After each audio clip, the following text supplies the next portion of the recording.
Así inicia Es Noticia, noticia en profundidad. Qué placer acompañarles. Soy Tatiana Pérez y les saludo desde nuestra sede central. En Caracas, en Venezuela, a partir de este momento y en la próxima hora tenemos un programa especial, todo dedicado a Venezuela, con dos aristas que, como siempre, primero las presentamos en titulares. Aquí está la primera. Ante el mundo, el presidente Nicolás Maduro asume el reto de la oposición, anuncia que si el chavismo pierde las elecciones del próximo domingo, deja el primer cargo de la nación. Entre tanto, solo faltan horas para que se abran las urnas para escoger a 277 curules de la Asamblea Nacional de 14.000 aspirantes, más de 20 millones de venezolanos y venezolanas listos en el padrón electoral para ir a esas urnas a partir de las 6 de la mañana del próximo domingo. Y segunda arista en titulares, Venezuela va de nuevo a elecciones en medio de un bloqueo multiforme, sin ningún soporte en el derecho internacional por parte de Estados Unidos. Este viernes, el canciller de Venezuela, Jorge Arriaza, ofreció detalles de sus consecuencias. Todos estos hechos los analizamos, los ponemos en contexto de inmediato. Así iniciamos. Bienvenidos, bienvenidas.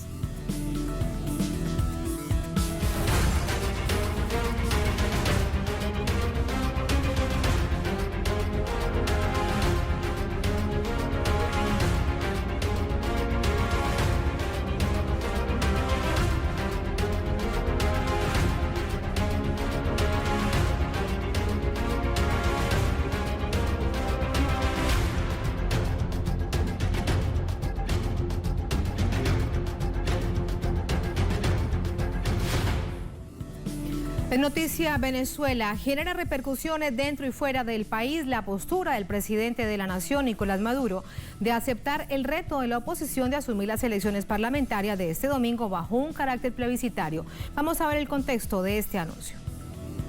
Desde el pasado miércoles, el presidente Nicolás Maduro ha reiterado haber aceptado como un reto plebiscitario las elecciones parlamentarias a realizarse este domingo 6 de diciembre, para escoger los 277 nuevos diputados de la Asamblea Nacional para el periodo 2021-2026.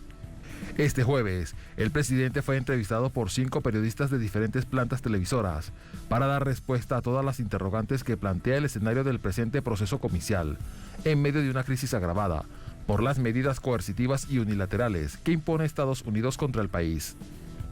Hoy tenemos que hacer de tripas corazón para mantener todas las misiones, grandes misiones, la salud, la educación, las viviendas, para mantener el nivel de empleo que mantenemos, importante, y para mantener los salarios paupérrimos que gana la gente en esta etapa. Hemos tenido que hacer de tripas corazón. En ese contexto, el mandatario consideró que el derecho democrático a elegir no puede ser puesto de lado y debe ser ejercido.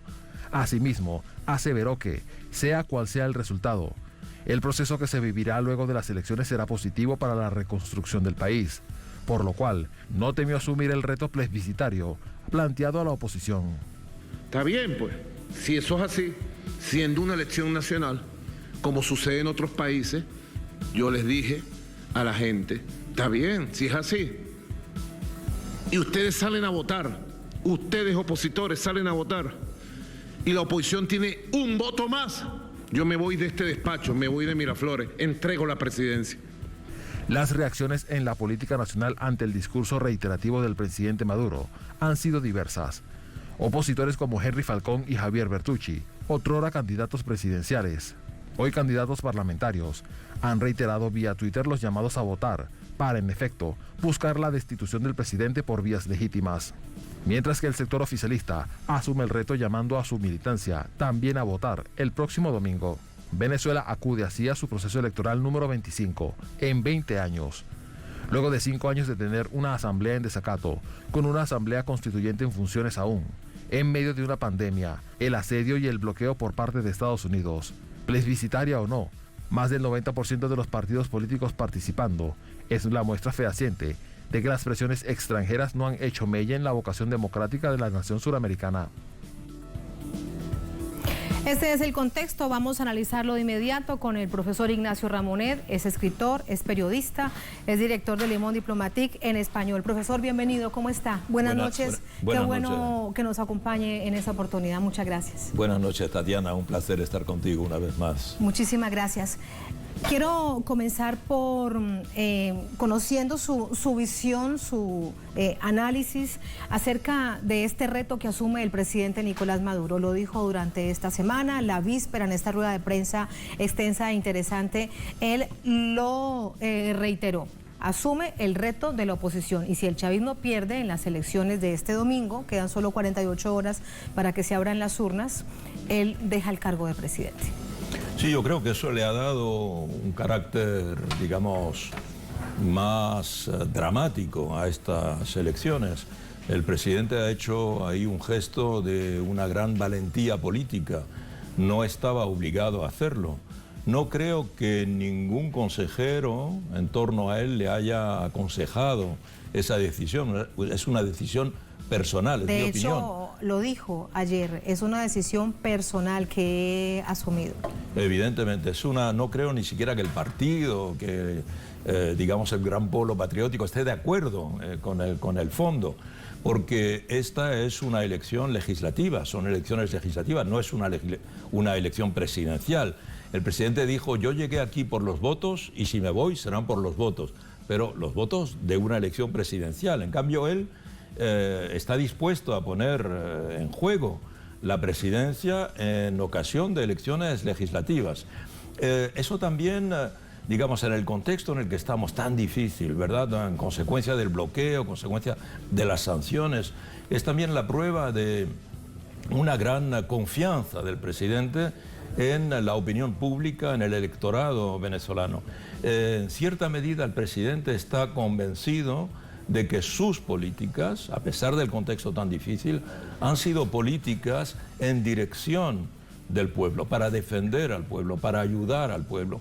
Y él tiene confianza en que el pueblo le va a devolver esa confianza. Evidentemente es una apuesta. Es una apuesta. ¿Es un riesgo, profesor? Yo creo que es un riesgo, evidentemente, porque la situación está muy difícil. Los enemigos son muy poderosos. Una parte de la oposición está jugándoselo todo en esta elección cuando han decidido boicotearla. Entonces, el presidente, en realidad, está lanzando también un llamado a la conciencia política del electorado. Tiene en sus manos la posibilidad hoy día, ya que tanto se critica desde el exterior, los enemigos critican tanto al presidente Maduro, vamos a ver lo que puede ocurrir. La posibilidad, profesor Ramonet, de elegir sobre dos modelos que están claramente establecidos. Evidentemente, él ayer en esa conferencia de prensa, yo creo que ha sido, según mi experiencia, y hace tiempo que sigo al presidente Maduro, mi opinión es que ha sido una de las mejores conferencias de prensa que ha dado el presidente, primero su capacidad a expresar con mucha personalidad, con mucho sentimiento, con mucha autenticidad, no solo hablando como un político, entre comillas, hablando de manera muy racional, sino hablando con su corazón, hablando con sus tripas, hablando también con toda su sentimentalidad, hablando como un ser humano más allá del presidente y más allá del ser político que es el presidente. Entonces, ha habido una gran conexión con el público. Entre los periodistas y las periodistas que le hacían preguntas, había personalidades que están alineadas con la oposición, que se oponen directamente. De hecho, habían periodistas que han jugado como actores políticos desde hace 20 años en contra del chavismo. Exacto, es que Dos no era, en ese sentido no era una conferencia de prensa, sino que era casi un debate. Casi un debate en torno a las elecciones con el presidente y con partidarios de la oposición. Periodistas que no estaban ahí jugando un rol de objetivo, una función únicamente en nombre de la información, sino que estaban como portavoces de, digamos, escuelas ideológicas o partidos que participan o no participan en esta elección. Pero el presidente jugó el juego. Yo creo que alguien que veía esta conferencia de prensa de manera, digamos, distendida y no partidaria, no podía más que tener una simpatía por este presidente acosado por algunos periodistas con voluntad de ponerlo en dificultad. Sí, con la clara intencionalidad de ponerlo que en Venezuela en los niños todos los niños de Venezuela están comiendo en la basura, etcétera. Me pareció un poco exagerado y el presidente se quedó muy sereno, muy tranquilo y contestó de manera muy racional, dando cifras.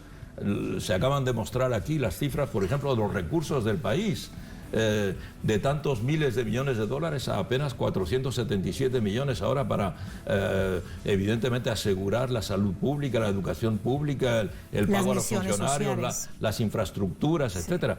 Entonces, ahí vemos los efectos del bloqueo. Y a pesar de esta situación, el presidente pone en juego su presidencia.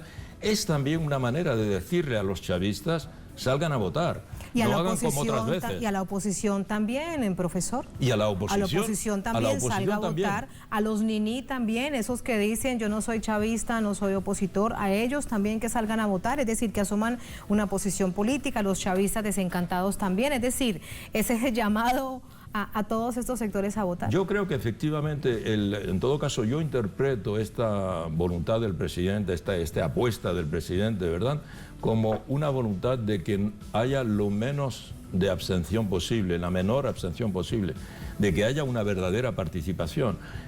Algunos países, Estados Unidos, algunos países europeos, cuestionan la legitimidad de esta elección porque no participa tal o cual partido, que no ha querido participar, que ha participado sin embargo en la mesa de diálogo y se han retirado en el último momento, seguramente porque así se lo han indicado algunas capitales extranjeras, pero hay muchos partidos que están participando y en particular de la oposición. Hay partidos de los dos grandes partidos, digamos, los dos grandes partidos históricos de Venezuela antes de la revolución bolivariana, que era COPEI y Acción Democrática, están participando en esta elección. Ellos han gobernado este país durante bastantes años. Y valga decir también, profesor, también se encuentran, aunque con otros rostros y con otro nombre, partidarios de Primero Justicia y de Voluntad Popular, los partidos de extrema derecha, de donde salen precisamente todas las intentonas golpistas, pero valga decir que también allí hay referentes de esos partidos que ya no tienen ese nombre, evidentemente. Absolutamente. Ayer el presidente citó toda una serie de líderes de oposición que están participando, Henry Falcón en particular, que él citó, Bertucci, que él citó, etcétera, que son líderes que se han presentado a las elecciones presidenciales y que están ahora dirigiendo formaciones políticas que están representadas por sus candidatos a las elecciones legislativas. Por consiguiente, hay una legitimidad política. En todo caso, quienes dicen que no la hay, simplemente no están reconociendo el esfuerzo que ha hecho el gobierno y en particular el presidente para que todo el mundo participe y que todo el mundo venga a observarlo. Si los Estados Unidos no están aquí observando, porque no quieren. Si la Unión Europea no está aquí es porque no quieren, no porque el gobierno haya hecho la mínima dificultad para que no estén aquí. Un año, incluso un poco más, invitando a la Unión Europea y dicen que no tenían tiempo para ello. Pero lo que uno se pregunta, profesor Ramonel, con respecto a la legitimidad, es que si al fin de cuentas siempre es una excusa, porque alguna excusa han de encontrar para no reconocer el proceso y no reconocer la legitimidad de la institución democrática de Venezuela. Así es, el presidente en esta conferencia de prensa recordó que con este mismo sistema electoral, las precedentes elecciones legislativas se perdieron, la del chavismo las perdió, por consiguiente, y las ganó la oposición. Con este mismo sistema electoral ha habido tal o cual gobernador. Él citó un cierto número de nombres y de estados en los que los gobernadores de oposición ganaron. Por consiguiente, no se puede decir cuando se gana es un sistema electoral fiable y cuando no se gana o cuando se piensa que no se va a ganar, es decir que es un sistema electoral no fiable. Yo creo que el presidente ayer dio unas explicaciones muy claras, muy pedagógicas y también, quiero decir también que estuvo muy claro sobre la capacidad que tiene el chavismo a también cambiar y a adaptarse a la nueva situación. En materia económica, el presidente ha, en sus intervenciones de ayer, mostrado que no hay dogmatismo económico, que hay una capacidad a discutir, a dialogar con el empresariado. Hay un llamado a que haya inversión extranjera, siempre evidentemente protegiendo... Y detrás, a propósito de eso, también se ha intentado establecer esa matriz de opinión que sí es que el presidente no sabe lo que está sucediendo en el país. Ayer, quedó claro que el presidente sabe todo lo que pasa en Venezuela. El presidente sabe lo que pasa. Es una vieja leyenda. Sí. Se decía ya en la época de los reyes, se decía si el rey supiera, ¿verdad? En la Edad Media.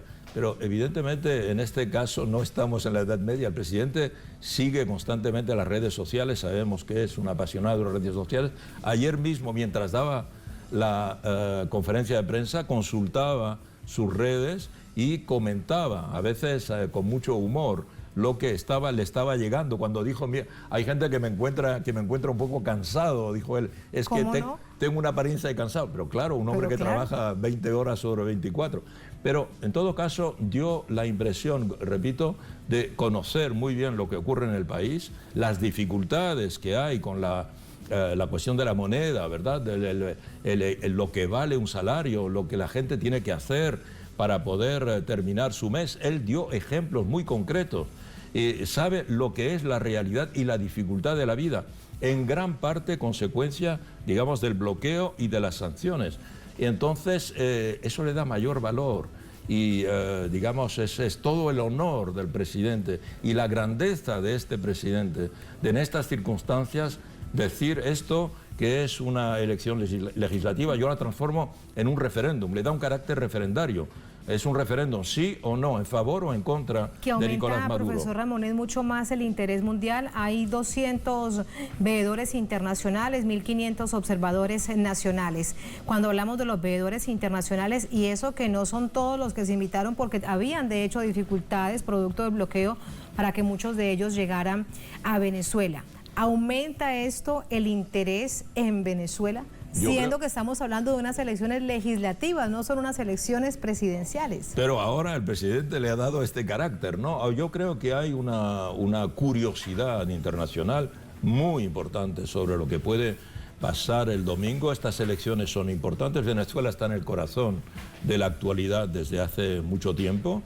El hecho de que el presidente haya conseguido sobreponerse a todos los ataques que ha habido contra él desde el 2013, esto indica bien que el propio presidente Maduro es ahora uno de los 4 o 5 principales actores de la política internacional. Unas elecciones en Venezuela en ese contexto van a ser el domingo próximo el centro del interés de la mayoría de los medios. Evidentemente, todo el mundo va a vigilar el resultado de estas elecciones. Y tenemos que estar muy pendientes, usted que además es un experto en la semiótica y en el lenguaje, los titulares. Algunos, como ya bien conocemos la fórmula, algunos ya estarán listos.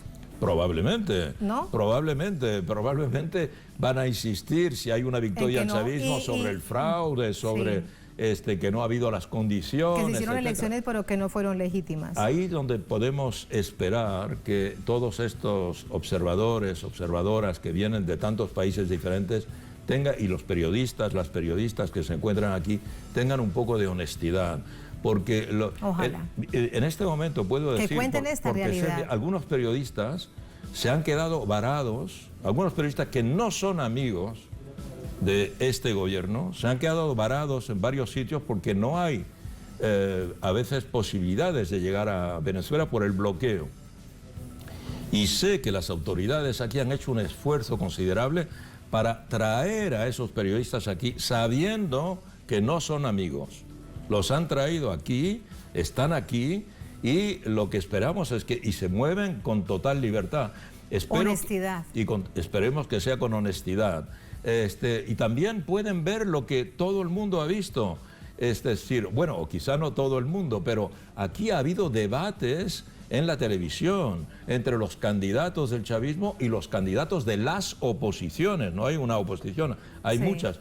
Aquí, cuando uno se pasea por las avenidas de Caracas, se ven los carteles con los afiches de los candidatos de COPEI, de Acción Democrática, de tantos partidos de oposición que no están de acuerdo. Y le llamó la atención además, profesor Ramonet, que usted en ese tiempo de campaña ha estado en Venezuela en varias oportunidades, que hubo campañas, que hubo mítines en distintas partes del país. Mítines de todos los partidos, concentraciones. Ayer se terminaban los mítines de los partidos y cada partido ha cerrado con concentraciones de masas. Por consiguiente, el decir que las circunstancias no han permitido a la oposición expresarse como querían no se han podido constatar. Aquí la oposición se ha expresado, la oposición que ha querido participar se ha expresado. Hemos tenido digamos, una campaña electoral extremadamente rica, diversa, quizá una de las más ricas que hemos conocido últimamente en Venezuela, ¿verdad? Sí, y volviendo a esto que ya le he dicho, en distintas oportunidades usted ha estado en Venezuela, con estos cambios que hay ahora producto de la mesa de diálogo que bien usted recordaba, ¿percibe usted un ambiente de mayor tranquilidad interna? Hacia afuera no se lo pregunto porque evidentemente nunca lo mostrará, pero hacia adentro, en otras oportunidades se sentía más tensión, ahora hay más tranquilidad cuando todas estas oposiciones que deciden participar dan la palabra clave, hay confianza en el árbitro, en el Consejo Nacional Electoral. Que se ha renovado también. Se ha renovado el Consejo Nacional Electoral, se percibe mayor tranquilidad, los mítines se hacen, no ha habido casos de violencia. Yo recuerdo aquí no hace mucho, cuando había campañas, había veces muertos, había violencia, había una tensión, porque la oposición había apostado por tener una actitud muy agresiva. Yo creo que, al contrario, esta vez ha habido unas elecciones muy ricas desde el punto de vista del debate, desde el punto de vista de la propuesta, ha sido muy rica a pesar del contexto sanitario. Estamos en época de COVID y, sin embargo, ha habido gran variedad. Hemos visto, repito, estos debates que no conocíamos hasta ahora, no los habíamos visto porque la oposición no quería jugar el juego, y en cambio esta vez ha habido debates. Hemos visto candidatos eminentes del chavismo confrontándose a líderes de la oposición. Esto ha sido enriquecedor y muy interesante. En lo que ha dicho la víspera en esa rueda de prensa el presidente Nicolás Maduro, hay un punto sobre lo que yo quiero conocer su visión. Uno de los periodistas le dice que ¿por qué no perdonar a toda la oposición? Prácticamente hacer un borrón y cuenta nueva. El presidente dice, para no volver a lo mismo, dice el periodista, no volver a la confrontación, y el presidente dice, tiene que haber una comisión de investigación, y muchos otros piensan y pensamos en los golpistas, en los que han traicionado a la patria, en los que armaron los planes para matar al presidente Nicolás Maduro. Así que en esa vertiente del perdón, ¿cuál es su visión? Bueno, el presidente tuvo ayer una imagen muy fuerte, que a mí me impactó mucho, cuando se cogió la cabeza y dijo, esta cabeza vale 15 millones de dólares. Bueno, esta es la vida que ha tenido el presidente, un atentado contra su vida, 2 o 3 golpes de Estado, desembarco de mercenarios, guarimbas, asesinatos, cremación de chavistas. Entonces, y el presidente ha sido muy generoso porque cuando se inició la mesa de diálogo hubo un acuerdo para permitir la liberación o amnistiar a una serie de personas que estaban enjuiciadas por algunos de estos crímenes. No todas las personas que fueron liberadas lo estaban, pero algunos sí. Y sin embargo hemos visto también como, por ejemplo, uno de los líderes de la oposición que más incitó a la violencia, el candidato Leopoldo López, escapó a la justicia sin tener la honradez de presentarse ante la justicia de su país. Entonces, escapa y está en España, y ahora es la gran figura política en España. Profesor, claro, usted a propósito, ¿qué opina de eso? El presidente, el rey Leopoldo de España, ¿verdad? Entonces suena extraño, porque había un rey Leopoldo en Bélgica, que era además muy colonialista, fue el que colonizó el Congo belga con una brutalidad total. Este podría ser de la misma brutalidad. Creo que evidentemente no es normal que se acoja a una persona que está acusada, en todo caso, de crímenes extremadamente graves. Y muy paradójico, porque en España, por ejemplo, por publicar un tuit en contra del rey, le dan 5 años de cárcel a una persona. Sí, a un rapero. Hay raperos que se encuentran fuera del país porque están amenazados por haber cantado una canción en contra del rey o por haber dicho una, ¿cómo se dice?, algún insulto contra la religión, ¿verdad? Entonces, pero lo que decía es que el presidente sí ha dicho, vamos a nombrar una misión verdad, que haya una comisión de la verdad, que haya una comisión de la verdad, que la comisión de la verdad diga, bueno, qué crímenes se han cometido en la oposición, y también diga si algunos de los chavistas están implicados en alguna corrupción, que lo diga también. Ahí en eso también el presidente ha sido muy exigente y vemos cómo se ha situado con mucha altura, ¿verdad? Con mucha altura, con mucha dignidad, por encima del juego mezquino de las rivalidades políticas. Ha tenido una posición, yo encuentro que ayer habló como un presidente de todo el país, un presidente de todos los venezolanos, de todas las venezolanas, y un hombre en quien se le puede tener confianza. Esto es lo que él ha dicho en cierta medida cuando ha puesto su título de presidente en juego, es decir, júzguenme, y yo creo decidan ustedes y vayan a las urnas. Decidan ustedes y voten, vayan a votar, sean electores. Y si no es por las legislativas, háganlo en favor o en contra de mí. Es un gesto, muy pocos dirigentes políticos. Una de las periodistas le decía que cuál sería su sacrificio y él dice, pero ¿qué más sacrificio quiere que este? Pero eso nunca resulta ser suficiente con el chavismo, profesor Ramonet. No, claro, porque hay precisamente una especie de rencor histórico, ¿verdad? Pero el presidente decía algo muy bien, que él dice a menudo, somos de verdad. Cuando él dice somos de verdad, ¿cómo hay que entender eso? Lo que él dice es que el chavismo es una realidad sociológica. Es decir, puede dirigirlo tal persona o tal otra, con eso no desaparece el chavismo. Desapareció el presidente Chávez, que era el fundador, y el chavismo sigue ahí. Y lo que decía el presidente, yo puedo mañana marcharme, muy bien, yo he hecho mi etapa, yo ya di lo que tenía que dar, me voy. Y el chavismo seguirá ahí, porque el chavismo está en los barrios, en las calles, en las casas, en los campos, sí, en las universidades. El chavismo es una realidad sociológica, es una reivindicación histórica del pueblo. Entonces, eso es una realidad, no porque lo dirige hoy tal hombre. En ese sentido, el presidente hace prueba también de una enorme modestia, porque él indiscutiblemente se ha revelado ser un líder muy excepcional, no solo a nivel de Venezuela o de América Latina. En este momento es el principal líder de la izquierda latinoamericana, es el sucesor en cierta medida de lo que fue Fidel Castro, hoy es Nicolás Maduro, le guste o no le guste a la gente, ¿verdad? Pero también a nivel mundial, es uno de los grandes líderes mundiales que digamos, es el principal adversario de los Estados Unidos, es un aliado. La inspiración para millones y el bloqueo, la razón del bloqueo lo hace más grande, de lo Estados agranda. Unidos. Sí. A propósito del bloqueo, profesor, vamos a recordar que precisamente estas elecciones, cuando quedan tan poco para que se abran las urnas, se dan en un complejísimo contexto, un bloqueo multiforme en contra del país. Vamos a verlo. El canciller Jorge Arreaza denunció este viernes en un encuentro realizado con observadores internacionales al país para supervisar el adecuado desarrollo de las elecciones parlamentarias, que el proceso electoral se presente en un momento marcado por el bloqueo diplomático y comercial, que busca estrangular la economía y el nivel de vida de los venezolanos. Pero esto no es un bloqueo. Esto, aparte de un bloqueo, es una persecución. Donde hay $1 o €1 venezolano, congelan la cuenta.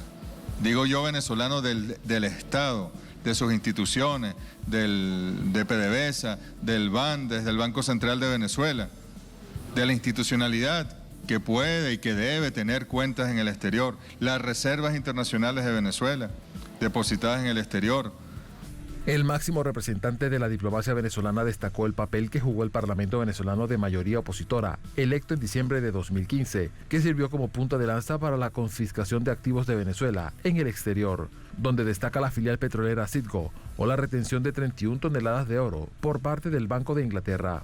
En conjunto con parte de la Junta Directiva, la Comisión de Energía y Petróleo, estábamos en la búsqueda de un CEO de Citgo para poder salvaguardar, proteger ese activo, ponerlo al servicio de Venezuela, generar las auditorías correspondientes de lo que fueron 20 años de manejo de esa industria, y hemos entrevistado a Carlos Jordá, ingeniero químico de la central, venezolano, que tiene amplia experiencia y va a estar entonces como respaldando y ayudando en lo que ha sido esta salvaguarda de estos activos.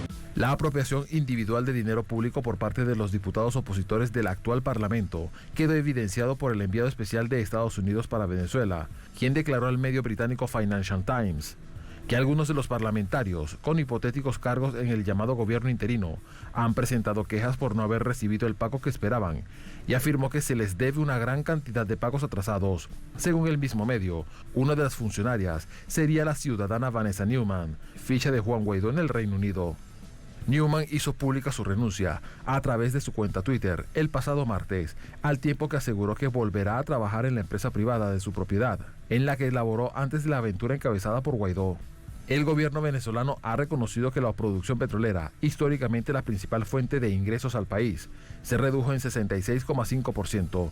Asimismo, estudios independientes calculan que las medidas coercitivas unilaterales ejecutadas por Estados Unidos generaron una caída de al menos 58% de la producción de PDVSA desde el año 2015, lo que representa una pérdida de al menos $65.000 millones entre 2015 y 2019. Esa es la realidad que vive Venezuela, que se ha ido increciendo con el paso de los años, profesor Ramonet. Para América Latina, cuando hablamos de bloqueo económico, financiero, comercial, cultural, de salud, educativo, en todas estas instancias, por eso multiforme, teníamos como referencia a Cuba. Ahora, con respecto, además, el mismo país generando el bloqueo, Estados Unidos, ¿no? Ahora, con respecto a Venezuela, ¿qué diferencias observa usted? Bueno, la diferencia esencial es que, por una parte, los Estados Unidos se han apoderado de los bienes de Venezuela en el exterior. Por ejemplo, aquí acabamos de hablar de Citgo, sí, una de las principales empresas de distribución de gasolina en Estados Unidos, una red de estaciones de servicio. Se ha apoderado del oro, de las reservas de oro de Venezuela que estaban en los bancos de Londres, y por el momento, aunque la decisión no se ha tomado, también hay confiscación de los cargueros, de los petroleros. Hay el impedimento de que Venezuela pueda importar la gasolina necesaria para procesar el tipo de petróleo que tiene, que es un petróleo pesado. Entonces, y también que hoy día los circuitos financieros son extremadamente sofisticados. Sí. No era el caso de la gran época del bloqueo contra Cuba, aunque Cuba sigue estando bloqueada de todas las maneras, igual que Venezuela, pero el bloqueo financiero hoy asfixia literalmente a un país, porque un país, aunque tenga el dinero para pagar, por ejemplo, los alimentos para su población, no puede pagar, porque los circuitos financieros no aceptan ese dinero considerado como un dinero, digamos, maldito por los Estados Unidos. Esto crea unas circunstancias diferentes, aunque el resultado es el mismo que el de Cuba, con una diferencia también, y es que Europa se asocia a los Estados Unidos en el bloqueo a Venezuela. A diferencia de Cuba. Exacto, Europa no está asociada al bloqueo de Cuba por los Estados Unidos. Al contrario, Cuba tiene, digamos, una posibilidad de respirar con respecto a las empresas europeas que no tengan bienes en Estados Unidos y no puedan ser sancionadas en Estados Unidos, mientras que es el caso para Venezuela. Esas son las diferencias de dos naciones que sufren precisamente un bloqueo a todas luces ilegal. No hay nada en el derecho internacional que lo permita. Son medidas unilaterales, coercitivas unilaterales. Las toma Estados Unidos, no es el derecho internacional.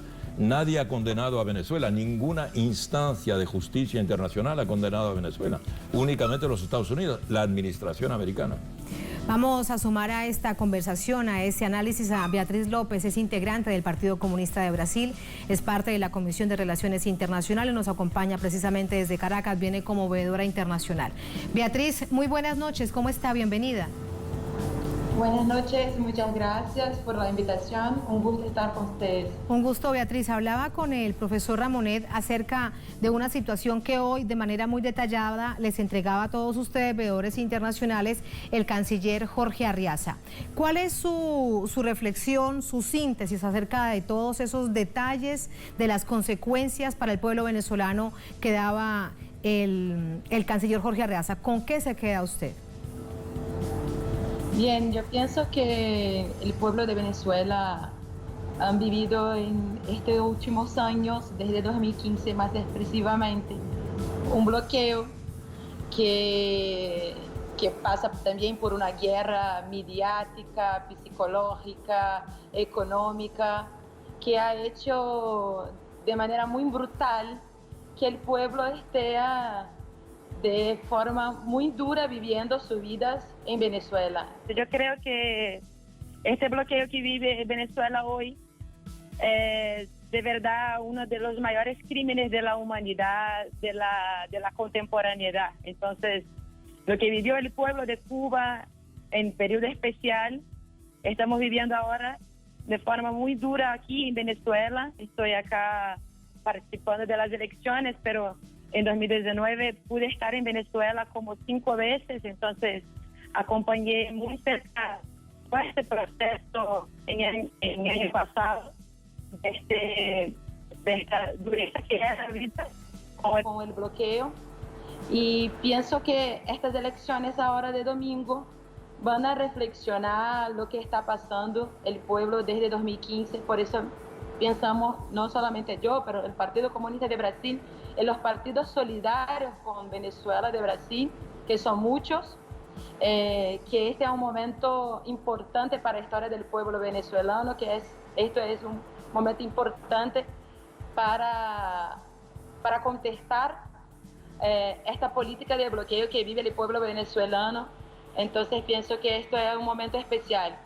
Y creo también que Venezuela, así como el pueblo cubano, está buscando caminos alternativos para seguir su proceso revolucionario, para seguir su proceso de autodeterminación, de busca por su soberanía.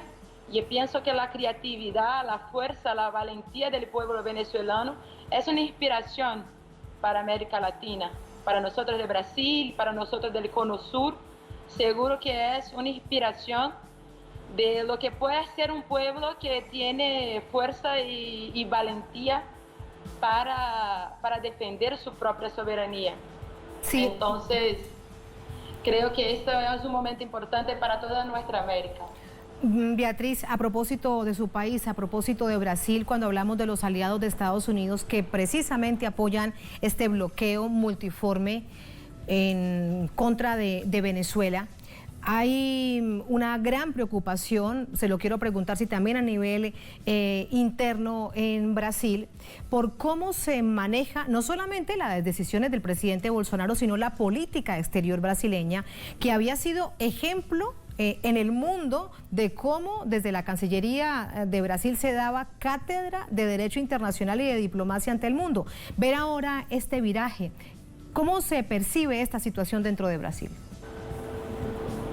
Sí, por supuesto nos da vergüenza, porque mismo en los gobiernos de la derecha clásica brasileña, nuestro histórico siempre fue de un país que ha respetado la autodeterminación de los pueblos, es un pueblo de paz, el pueblo brasileño. Está en nuestra constitución que Brasil es un pueblo de paz, que nuestras fuerzas armadas no sirven a la guerra.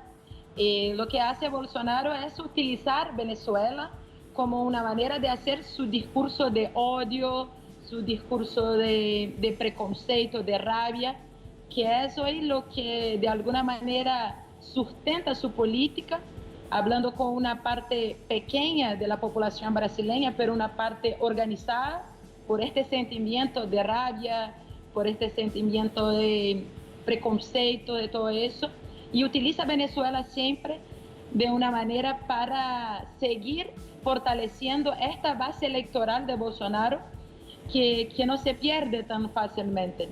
Nosotros tuvimos ahora en Brasil las elecciones municipales,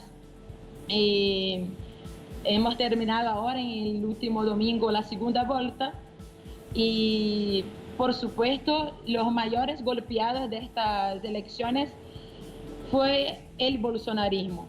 Todos los candidatos de Bolsonaro, de las capitales, de las principales capitales, pero de todas las capitales de Brasil, han perdido las elecciones.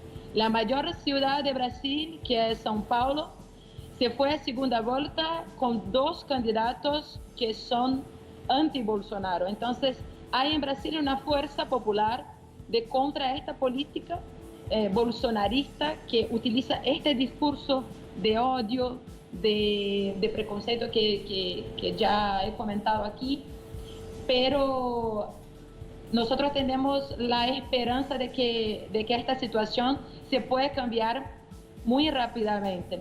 Y sí, la Cancillería brasileña no puedo decirte que es lo que más nos da vergüenza en la política de Bolsonaro, porque la política de Bolsonaro de manera general nos da muchísima vergüenza. La política educativa, la política de salud, todo eso es muy algo que no orgulla el pueblo brasileño. El desprecio por la vida, en Brasil, Beatriz, el desprecio por la vida, lo hemos visto además, profesor Ramonet, sí. lo vemos en las cifras de la COVID, como decía, primero es una gripita, después dice, bueno, pero de algo nos tendremos que morir, el desprecio por la vida. Y que se niega a ser vacunado, por ejemplo. Por ejemplo, sí. Hay algo que decía Beatriz, profesor Ramonet, quiero conocer su análisis. Ella decía, es que el bloqueo es un crimen de lesa humanidad. Yo inmediatamente relacionaba crimen de lesa humanidad con derecho internacional humanitario. Si será el momento, sí, entre otras cosas, de que tenga además que empezar a reformarse el DIH, porque ahora hay guerras donde no caen balas, pero se expresan de otra manera y producen el mismo sufrimiento. Muchos juristas internacionales, Tatiana, consideran que este tipo de bloqueo es un bloqueo antihumano. Independientemente de los reproches que se le pueda hacer a un gobierno, un bloqueo de esta naturaleza tiene como consecuencia muerte de niños, enfermedades, hambrunas, dificultades mil de la vida cotidiana. Es un calvario para todo un pueblo. Es lo que se llama un castigo colectivo. Y el castigo colectivo está prohibido en la Carta de Naciones Unidas. No se puede hacer un castigo colectivo. El castigo solo puede ser selectivo. Hay culpables, hay responsables, se les juzga y la decisión de los jueces es la que determina la sanción que se le pondrá a los responsables, pero nunca un castigo colectivo. Y entonces un bloqueo como como el que se impone a Cuba, como el que se le impone a Irán, como el que se impone en cierta medida a Nicaragua, a Siria, es un castigo colectivo. No estoy juzgando el fondo. Un país, bueno, por las razones que puede tener, puede estar en rivalidad con otro, pero no tiene el derecho, desde el punto de vista internacional, de provocar las consecuencias desastrosas que está provocando, como lo vemos aquí en Venezuela, y menos mal que aquí hay un gobierno que hace de la defensa del pueblo una prioridad absoluta. Beatriz hablaba además de las elecciones municipales que han pasado hace muy poco, sí, hace solamente un fin de semana, y esto ha reconfigurado el mapa político nacional, sin duda, de cara a las presidenciales. A propósito de ello, hemos preparado el siguiente informe. Esta nación, Venezuela, cierra el ciclo de elecciones en América Latina con las parlamentarias de este domingo, un ciclo marcado por el retorno del progresismo, vamos a recordar en qué países, al poder, y la rebelión de pueblos que exigen cambios de fondo y no de forma, como por ejemplo el Chile y la reforma constitucional. El 2020 abrió el camino a nuevos liderazgos en la región, con la instauración de mandatarios progresistas.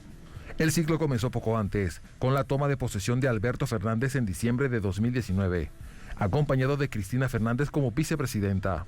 Habían sido electos en octubre, derrotando a Mauricio Macri, que dejó el país sumido en una crisis económica, con la deuda externa más grande de América Latina, más de 300.000 millones de dólares, equivalente al 88,8% de su Producto Interno Bruto. Continuó Bolivia el 18 de octubre. El movimiento al socialismo retornó al poder, con el triunfo de Luis Arce en primera vuelta, con 25 puntos de ventaja sobre su contendor. Además, el movimiento al socialismo obtuvo la mayoría en ambas cámaras, 75 diputados y 21 senadores. Así cerró los 11 meses del gobierno golpista de Yanine Áñez, caracterizados por una crisis económica y social, violencia y racismo. Una semana después, el 25 de octubre, Chile dio una demostración histórica de democracia en el plebiscito, votando por el apruebo, bajo la figura de Convención Constitucional, para reformar la Constitución pinochetista. Fue el resultado de las luchas y resistencias del movimiento popular chileno. Otras naciones aspiran a seguir el ejemplo de Chile. En Perú, la crisis política que hizo implosión con la destitución de Martín Vizcarra abrió el debate sobre una reforma constitucional. Sindicatos obreros y organizaciones piden una Asamblea Nacional Constituyente. Sin embargo, para el nuevo presidente, Francisco Sagasti, no es prioridad y prefiere dejársela al próximo gobierno.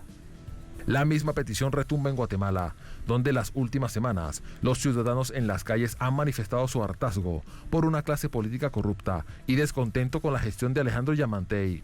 Venezuela cierra el ciclo de elecciones con las parlamentarias este 6 de diciembre, un proceso en el que participan más de 100 organizaciones políticas.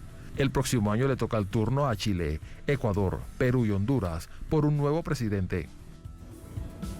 En este 2020 cierra este proceso de elecciones en América Latina con las parlamentarias Venezuela, pero queda mucho más para el 2021, precisamente para ir entendiendo cómo se mueven estos procesos políticos electorales. Beatriz, a punto de despedirte, antes de enviar este informe, recordaba que este nuevo mapa político dentro de Brasil, que está bastante interesante, pero que ahora tendrá un gran reto para las izquierdas, si se reunifican y cómo asumirán el próximo periodo presidencial, las elecciones presidenciales. ¿Cuál es tu opinión? Sí, de manera numérica, la derecha clásica brasileña ha ganado más espacio en estas elecciones, más que la izquierda, de manera general. Pero creo que la cosa más importante que tenemos a conmemorar de alguna manera en Brasil, nosotros de las fuerzas progresistas de Brasil, fue la madurez que tuvimos durante este proceso. Entonces, construimos alianzas muy fuertes, frentes muy fuertes, creamos en las segundas vueltas unidades de acción que nunca hemos visto en Brasil con las izquierdas de manera general. Y también creo que una cosa muy importante en estas elecciones fue la proyección de nuevos liderazgos en Brasil, de nuevos cuadros políticos en Brasil que pueden asumir esta misión, que es retomar nuestro país a un proyecto popular, a un proyecto de soberanía y de integración con Latinoamérica.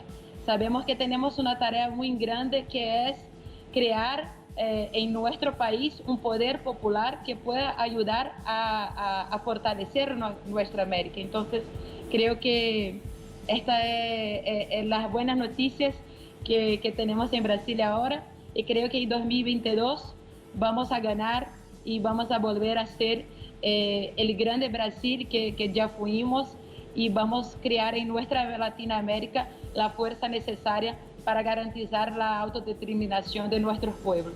Muchísimas gracias, Beatriz. Muy buenas noches. Gracias por ese análisis.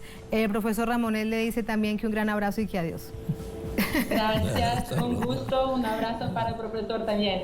Muchas gracias. Hasta pronto. Profesor Ramonet, también conociendo su reflexión a punto de despedir este especial de noticia, todo enmarcado en Venezuela, pero este ciclo de elecciones que hemos visto sin duda virajes hacia el progresismo, hechos políticos muy interesantes también, además en el marco de profundos movimientos sociales. En Brasil está surgiendo un líder que tiene perspectivas de tomar la continuidad de Lula, que es Guilherme Boulos, que ha quedado segundo en Sao Paulo.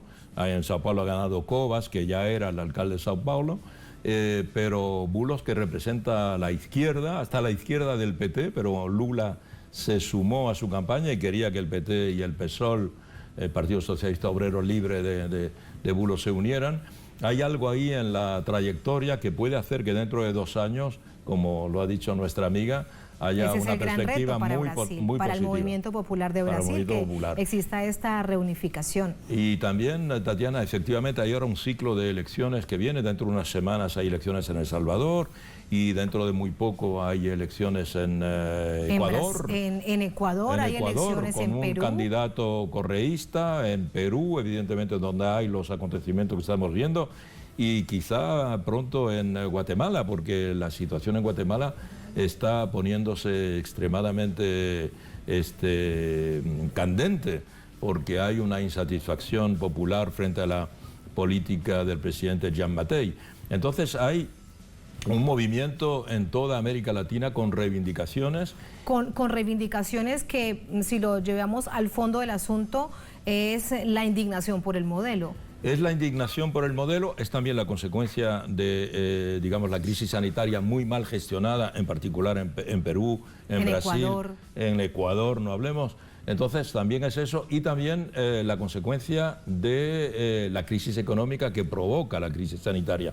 Todos estos elementos unidos, el modelo que en parte es causa del maltrato de la situación sanitaria y también de la crisis económica actual. Hay un malestar general en muchos países de América Latina y el tercer tiempo llega ahora, que es el tiempo político-social, en elecciones o bien en protestas. En protestas como las hemos visto en Perú y en Guatemala en este momento. Exactamente.